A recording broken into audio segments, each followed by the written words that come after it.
Today we're looking at an incredible transformation. This is the complete restoration of one of the most iconic Japanese sports cars of the late 90s, a Mitsubishi Eclipse that had been sitting abandoned for years, slowly rusting away behind a house. The car was in such rough shape that it wouldn't even start. In fact, they had to tow it out because getting it running on the spot wasn't an option. And once it arrived at the shop, the bad news just kept coming. But before they could assess the damage, everything had to come apart. The hood, bumpers, fenders, doors, wheel liners, hatch.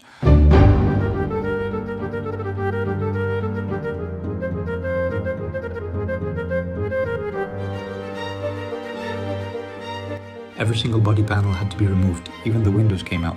First, they scraped away the outer sealant using specialty tools. Then they used a cutting wire to separate the glass from the body without cracking it.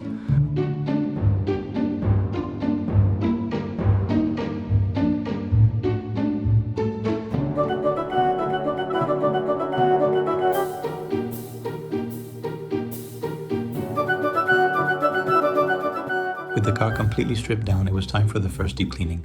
And this is where things started getting interesting. Years of dirt, dust and grime were blasted away with a pressure washer. Then the entire body was soaked in a heavy-duty degreaser and left to sit for several minutes. Once the dirt was gone, the real condition of the car was finally exposed. Rust, and lots of it. Not just a few surface spots either. The underbody was absolutely covered in corrosion. At that point, there was only one way to find out how bad things really were. Start cutting. What initially looked like a few rusty sections quickly turned into a complete nightmare. Every time they removed damaged metal, they discovered even more rust hiding underneath. The deeper they went, the worse it got. Large sections of the floor pan were completely rotten and needed to be rebuilt from scratch. This is where the real craftsmanship begins. New metal panels had to be fabricated, shaped by hand, and carefully welded into place. Every patch needed to match the original contours of the car perfectly. That meant hours of cutting, forming, welding, grinding and sanding. But when it's done correctly, you'll never know the repairs were there. Once all the rust damage had finally been repaired, they decided to take things a step further. Instead of reusing the factory bumpers, they installed a more aggressive aftermarket body kit. There was just one problem. Like many aftermarket parts, the fitment wasn't exactly perfect. The new bumpers required extensive trimming and modification before they could even come close to fitting properly.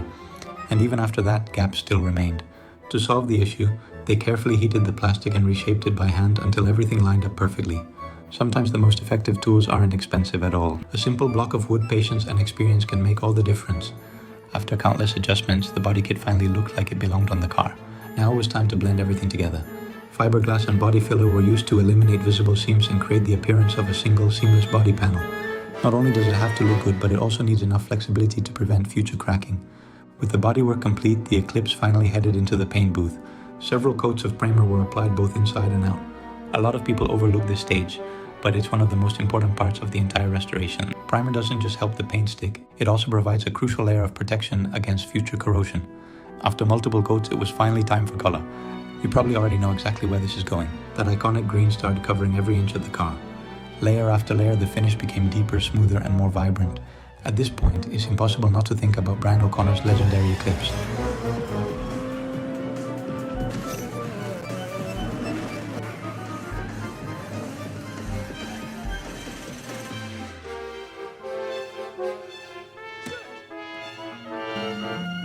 After allowing the paint to fully cure, reassembly could finally begin. The doors, hatch, suspension components, brakes and countless other parts slowly returned to the car. New suspension components were installed to improve handling and give the Eclipse a more aggressive stance. The braking system was also upgraded, although I'll be honest, I probably would have chosen a different set of brake calipers. But that's just my opinion. Let me know what you think. Would you trust budget brake calipers on a project like this? Next came the glass installation. A thick bead of automotive-grade urethane adhesive was applied to ensure a proper seal and restore structural integrity. As for some of the cosmetic upgrades, I have mixed feelings. The protective film on the headlights is actually a great idea. Keeping them protected from rock chips and UV damage makes perfect sense. But then we get to the fake carbon fiber wrap. Personally, I'm not a fan. If you want a carbon fiber hood, buy a real carbon fiber hood. Wrapping a steel hood to make it look like carbon just isn't my thing. That said, some of the other graphics fit the theme perfectly.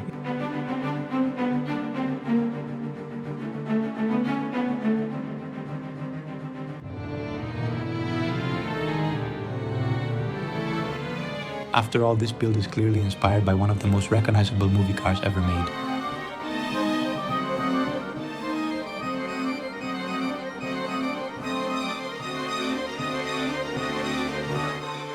And Speaking of iconic, let's talk about the heart of this Eclipse, the legendary Mitsubishi 4G63, one of the most respected four-cylinder engines ever produced. Depending on the version, these engines produced anywhere from around 140 to over 200 horsepower from the factory.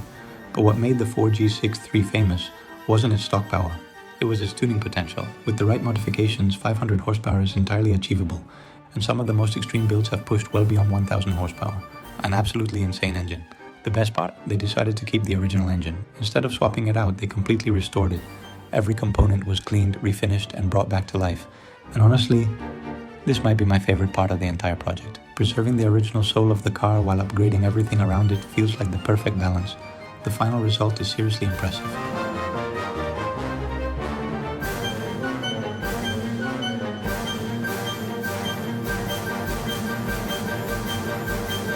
Now I want to hear from you.